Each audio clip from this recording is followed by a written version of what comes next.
একজন নার্সিসিস্ট বা আত্মমুগ্ধ ব্যক্তি নির্যাতন দিয়ে শুরু করে না। সে শুরু করে আপনার জীবনে ঘটা সেরা জিনিস হওয়ার ভান করে। সেটা ভালোবাসা নয়। সেটা হলো শিকার। প্রথমে সে আপনাকে ভালোবাসার চেয়ে বেশি পর্যবেক্ষণ করে। সে আপনার ক্ষত, আপনার একাকিত্ব, আপনার স্বপ্ন, আপনার ভয় সম্পর্কে জানতে পারে। আপনার জীবনে যা কিছুর অভাব ছিল সে তাই হয়ে ওঠে।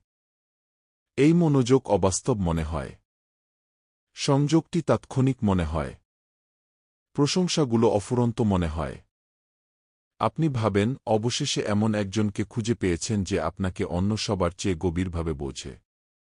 কিন্তু প্রকৃত ভালোবাসা ধীরে ধীরে গড়ে ওঠে।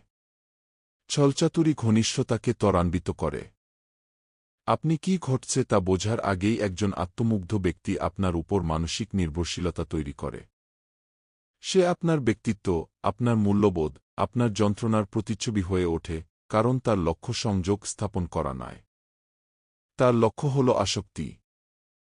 একবার যখন সে আপনার জগতে মানসিকভাবে নিরাপদ বোধ করে, তখন সবকিছু একটু একটু করে বদলাতে শুরু করে। স্নেহ অস্থিতিশীল হয়ে ওঠে।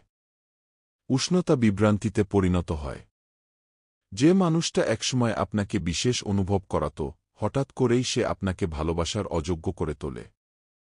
আর আপনি মাসের পর মাস ধরে সেই মানুষটাকে ফিরে পাওয়ার চেষ্টা করেন, যাকে শুরুতে পেয়েছিলেন, এটা না বুঝেই যে আপনাকে আবেগগতভাবে ফাঁদে ফেলার জন্যই ওই রূপটি সতর্কতার সাথে তৈরি করা হয়েছিল।